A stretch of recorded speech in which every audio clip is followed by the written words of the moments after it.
ไปอ่านเห็นคอมเมนต์พี่คนนี้เนาะเพิ่นบอกว่า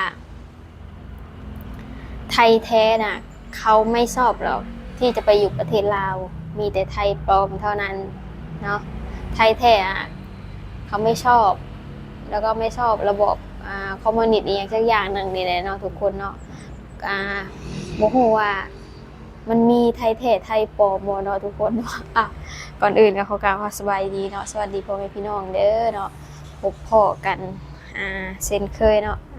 ก่อนจะไปทำงานเนาะทุกคนไปเห็นคอมเมนต์อันหนึ่งทุกคนสสีงงแฮงกับไทยแท้ไทยปลอมมันมีไทยปลอมเด้อทุกคนช่วยตอบสสีใน FC ทางฝั่งไทยเนาะคนไทยช่วยตอบสสีในคำว่าไทยแท้ไทยปลอมนี่มันเป็นแบบใดเนาะและก็คือหลายคนว่าลาวแดงเนาะแล้วก็ลาวแท้แบบลาวธรรมดาแล้วสิก็ยังงงว่าคนอยู่ประเทศเดียวกันแต่บ่เป็นประเทศเดียวกันบ่หรือว่าจังไดเนาะทุกคนล่าสุดนะบ่แม่นเนาะก่อนหน้านี้ซะสิก็ได้ยินว่าประเทศตัวเองมีลาวแดงมีจังซี่แต่ว่าล่าสุดมาเห็นคอมเมนต์นี้เนาะเพิ่นบอกว่าไทยแท้นะเขาไม่ชอบหรอกเนาะเพราะว่าซาซีบอกว่าคนไทยเนาะแบบว่าอาจจะมีครอบครัวหรือว่าแต่งงานกันเนาะส่วนหลายเขาเจ้าก็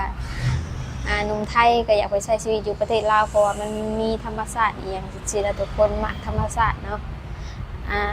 แล้วก็หนุ่มสาวลาวเนาะก็อยากมาใช้ชีวิตอยู่พี่จริงๆนะทุกคนแล้วมันมีคอมเมนต์อันนึงที่ซาซีว่าถึงให้แหละว่ามีไทยแท้ไทยปลอมมักไปอยู่ลาวก็คือเป็นคนไทยปลอมเนาะทุกคนบ่แม่นไทยแท้พะนะข้ามมาฝั่งนี่ชาวซีก็ว่าเป็นคนไทยเบิดได้ทุกคนเนาะบ่ว่าจะเป็นทางอุบลทางอีสานทั้งนั้นนะแม้นว่าเขาเจ้าจะเว้าลาวเนาะเว้าอีสานเนาะแต่ชาวซีก็เห็นว่าเป็นคนไทยแท้ทั้งเบิดหั้นนะทุกคนคำว่าไทยปลอมมันเป็นจังได๋ช่วยตอบมาแหน่ซาซีก็อยากรู้คือกันเนาะแล้วก็คนที่เขามักไปอยู่มันบ่แม่นว่าไทยปลอมดอกสำหรับอันนี้บ่แม่นว่าซาซีจะคิดถูกหรือคิดผิดเนาะซาซีว่าบ่แม่นว่าไทยปลอมเพราะหยังก็คือแบบเขาไปอยู่เพราะความมักความชอบอีกสิ่งหนึ่งก็คือ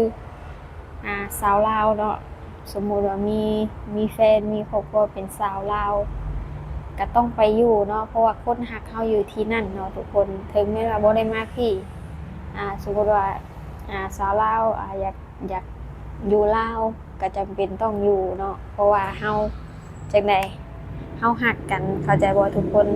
ฮักมักกันมันก็ต้องความคิดมันก็ต้องไปนำกันตามกันจังซี่เข้าใจบ่ก็จำเป็นต้องได้ไปอยู่สมมุติว่าอยากไปสมมุติว่าชาวลาวก็อยากมาอยู่ฝั่งนี้ก็ก็มาอยู่ได้จังซี่นะหรือว่าไปมาๆก็ได้เนาะแล้วไทยแท้เขาบ่มักระบบอีหยังสักอย่างนี่ระบบคอมมิวนิสต์คือเขาจะว่าเนี่ยคืออยากบอกว่าบ่ว่าเป็นไผเนาะทุกคนบ่มีไผมักหรอกแบบนั้นเนาะระบบแบบนั้นน่ะแต่ว่าบางเทื่อจุดๆที่เขาอยู่มันเลือกบ่ได้เนาะทุกคนอย่างเช่นเฮาเกิดที่นั่นอยู่ที่นั่นหั้นนะสมมุติหั้นนะเนาะแล้วก็บ่มีไผมักเนาะที่ว่าเป็นแบบนั้น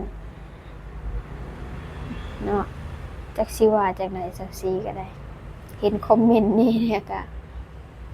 ก็ยังคิดหาอยู่ว่าไทยปลอมนะมันเป็นจังไดเนาะทุกคนก็ช่วยตอบซะสิแหน่เว้าเรื่องการจะไปใช้ชีวิตอยู่กับแบบนั้นเนาะเพราะว่าส่วนหลายเขาเจ้าว่าคนไทยแท้น่ะเว้าลาวหรือว่าฟังลาวก็บ่รู้เรื่องซ้ำจังซี่นะทุกคนแม่นบ่แล้วก็ เศร้าซีค่ะไปอยู่เคยไปทำงานอยู่ในคนไทยเนาะที่แบบเว้าลาวอีหยังบ่ได้เลย แต่ว่าฟังออกทุกอย่างเนาะทุกคนบางเทื่อเขาก็ยังอ่านภาษาลาวออกแต่อ่านก็จะบ่เบิดแต่ก็อ่านออกเนาะทุกคนอ่านออกเพราะว่ามันก็คล้ายๆกันนะทุกคนคล้ายกันเลยกับภาษาไทยเนาะอืมฟังออกก็บ่แม่นว่าจะบ่เข้าใจซะทีเดียวได้เนาะทุกคนเอาไฟไผฮู้อธิบายให้เจ้าสีฟังแหน่เนาะไทยแท้ไทยปลอมนี่บ่ฮู้ว่าเจ้าสีคิดถูกหรือบ่ว่าไทยแท้ไทยปลอมเจ้าสีว่ามีหนึ่งเดียวหั่นแหละคนไทยก็คือคนไทยข้ามมาประเทศไทยก็คือคนไทยเบิดเนาะบ่มีว่าแบ่งแยกว่าปลอมว่าแท้เนาะทุกคนเดี๋ยวนี้อะเขาบ่ได้แบ่งแยกอิหยังถึงขนาดนั้นแล้วเพราะว่าคนหนุ่มไทยไปใช้ชีวิตอยู่พุ่นก็หลายเนาะทุกคนหรือว่าสาวลาวมาอยู่พี่ก็หลายหรือว่าไปๆมาๆก็หลายจดทะเบียนกันก็หลายเนาะนั่นแหละเอ้าไผมีความคิดเห็นใดๆก็บอกเจ้าซี่นำเนาะเพราะว่าเจ้าซี่ก็งงไทยแท้ไทยปลอมนี่แหละงงแฮงมาเห็นคอมเมนต์นี่นะเนาะเอ้าอันนี้เจ้าซี่ก็จะไปทำงานได้แหละเนาะทุกคนเบิ่งข่าวที่โหนกระแสเมื่อวานนี่ก็จักสิว่าจั่งใดเนาะทุกคนทำความดีแล้วก็มาถูกส่วนหลายถูกตรวจสอบกันทุกคนเนาะที่เคยเอาบัญชีเจ้าของหรือว่าเป็นมูลนิธิเนาะทุกคนเพราะว่าเว้าถึงหน่อยหนึ่งเนาะทุกคนเรื่องเงินบริจาคคนลาว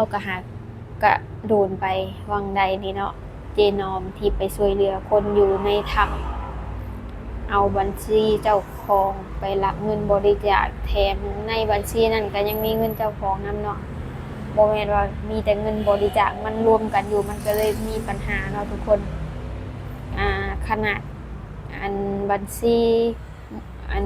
มูลนิธิก็ยังถูกตรวจสอบมีปัญหาเนาะอันนี้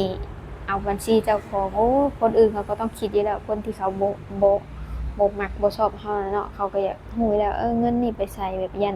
นเฮาเอาไปใช้อิหยังก็ผิดวัตถุประสงค์คือเขาเจ้าว่าหั้นนะทุกคนเนาะล่าสุดเห็นว่าโหนกระแสเมื่อวานนี่คุณคุณปอนหมอปอนจักริดหั้นนะทุกคนก็ยังโดนเนาะก็แต่ก็ใครแน่เขาเจ้าก็น่าจะรอบคอบอยู่เพราะว่าสมัยนี้ค่ะไผเด่นไผดังแน่นี่บ่ได้เลยเนาะทุกคนเนาะเพราะว่าคนรอซ้ำเติมคนรออันนั้นเฮานี่มันมีหลายเนาะเฮาล่มหน่อยหนึ่งป๊าดทุกคนเขาลุ่มเลยทุกคนเนาะสมัยนี้เห็นเลยเห็นจ๊ะๆเลยว่าตอนที่เฮาได้ดียินดีด้วยแบบยิ้มแย้มแจ่มใสล่มเฮาล่มยามใดเด้อทุกคนล่มหรือว่าเฮาผิดนิดๆหน่อยๆหรือหยังโอ้โหพร้อมลุมพร้อมกระทืบพร้อมเหยียบว่าแล้วก็เนาะมันเป็นแบบนั้นเลยทุกคนสมัยนี้นะเห็นในโลกโซเชียลนี่ก็ตามผิดหน่อยหนึ่งนี่โอ้โหทัวร์ลงยับทุกคนเลยเนาะเห็นบ่ข่าวอันนี้ข่าวกันเนาะทุกคนเนาะขนาดทุกมื้อนี่อยู่ทำมาหากินก็ยังยากเลยเนาะทุกคนยังมามีแบบว่าเรื่องปัญหาแบบนี้อีกโอ้ยเนาะทุกคนแฮงเมื่อยเนาะชีวิตอ้าวก็เป็นแบบนั้นเนาะทุกคนสัก4ก็จะไปทำงานแล้วเนาะอันนี้ก็นั่งเล่นอยู่ชั้น3เนาะทุกคนเนาะไปมีความคิดเห็นหรือจังไดก็เม้นมาเด้อทุกคนเด้อสำหรับคลิปนี้เลยสัก4ก็ขอไปทำงานก่อนแล้วฝากกดไลค์กดแชร์เนาะเพื่อเป็นกำลังใจให้สัก4เด้อบ๊ายบายเด้อสบายดี